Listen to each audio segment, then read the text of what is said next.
मित्रों प्रणाम।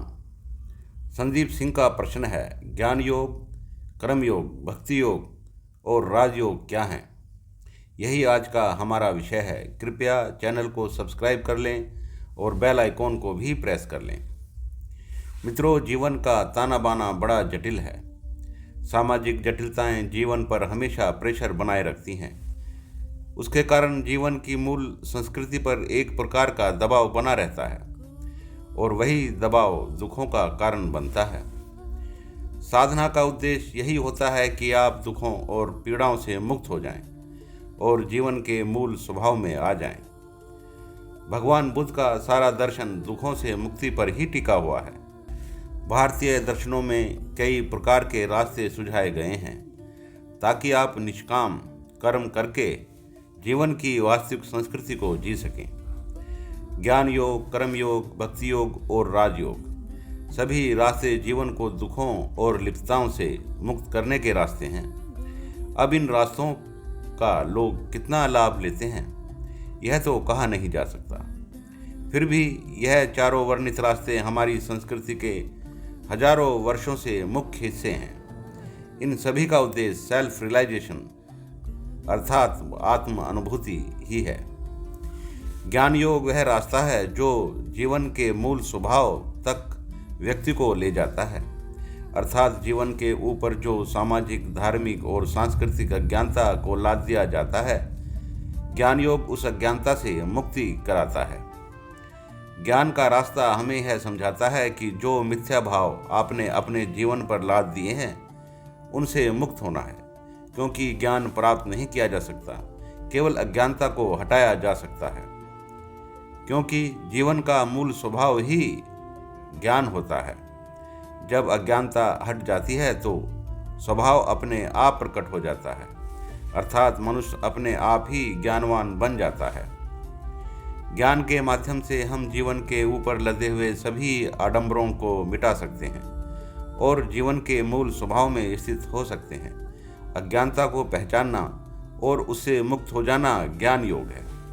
आत्मा और शरीर के संबंध को समझना ज्ञान योग का मुख्य उद्देश्य है। ज्ञान योग हमें जीवन की मूल सत्ता जो आत्मा है उससे परिचित कराता है। इसलिए ज्ञान योग लिप्तताओं, आसक्तियों और पीड़ाओं से मुक्त रहने की सबसे अच्छी औषधि है। कर्मयोग जीवन की अभिव्यक्ति है। हर कोई मनुष्य अपनी प्राकृतिक संस्कृति और कर्मों को लेकर के पैदा होता है, जिनके माध्यम से यह जीवन अभिव्यक्त होता है। कर्म के बिना कोई व्यक्ति रह नहीं सकता, क्योंकि जीवन जीने के लिए कर्म जरूरी होते हैं। हर मनुष्य को अपनी आवश्यकताओं की पूर्ति करनी होती है, इसलिए अपने कर्मों में ही ध्यान लगाना मनुष्य की एक आवश्यकता बन जाती है। इस प्रकार जीवन में हर कोई व्यक्ति कर्म योगी होता है, क्योंकि बिना कर्म के वह अपने जीवन को साध नहीं सकता। भगवान श्री कृष्ण के निष्काम कर्म का यही अर्थ है कि आप जीवन के लिए कर्म तो करें, परंतु उनके परिणामों में लिप्त न हो जाएं, जिससे आपको कर्म करते हुए निराशा और दुख का अनुभव नहीं होगा। यदि आप कर्मों के परिणाम में लिप्त हो जाएंगे तो आप दुख, निराशा और आशा से भरे रहेंगे और दुख सुख की तुला में झूलते रहेंगे, जो आपके व्यक्तित्व में एक उतार चढ़ाव का कारण बन जाता है। दुख और सुख से मुक्त रह करके कर्म करना कर्म योग है। तीसरा रास्ता भक्ति योग का है। भक्ति योग सांसारिक विषयों से मन को हटाकर किसी एक अपने आराध्य देव में लगाना भक्ति योग है, अर्थात सांसारिक आसक्तियों से मुक्त होकर के जब कोई किसी अपने देवी देवता की साधना में लग जाता है तो वह सांसारिक संबंधों से एक प्रकार से मुक्त हो जाता है। परंतु यह रास्ता अंधविश्वास और जीवन में विकृतियों का कारण भी बन सकता है। आप लोगों से तो मुक्त हो सकते हैं, परंतु अपने आराध्य देव से नहीं।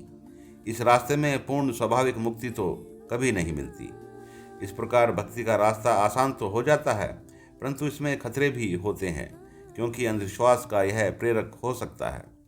ज्ञान योग जहाँ आपको जीवन के स्वभाव के दर्शन करा देता है और अज्ञानता को मिटा देता है, वहीं भक्ति योग आपको सांसारिकता से काटकर किसी एक ही केंद्र बिंदु पर लाकर खड़ा कर देता है।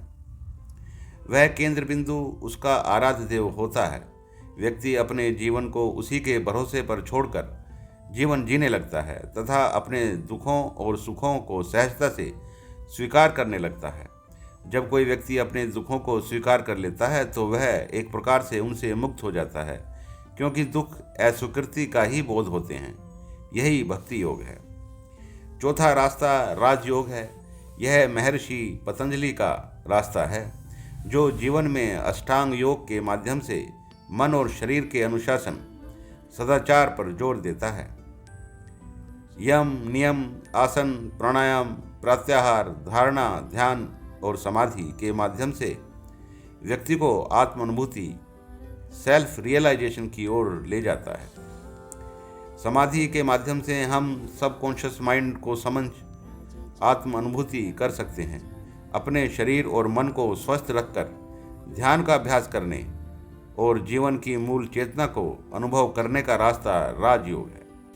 मित्रों, ये चारों रास्ते आपको दुख, पीड़ा, लिप्तताओं, आसक्तियों, लोभ व लालच से मुक्त रहने के बारे में समझाते हैं और जीवन के मूल स्वभाव में स्थित रहने के लिए प्रेरित करते हैं। यह तो मनुष्य की चेतना के ऊपर होता है कि वह इन रास्तों पर चलना चाहता है या नहीं, या इनमें से कौन सा रास्ता उसके लिए अनुकूल होता है। जो स्वाभाविक आनंद होता है वह सांसारिकता और भौतिक वस्तुओं में नहीं मिलता। उसके लिए तो आत्मचिंतन और ध्यान की ही आवश्यकता पड़ती है, ताकि आप मिथ्या भावों से सदा मुक्त रहें और अपने जीवन का स्वाभाविक आनंद ले सकें। धन्यवाद।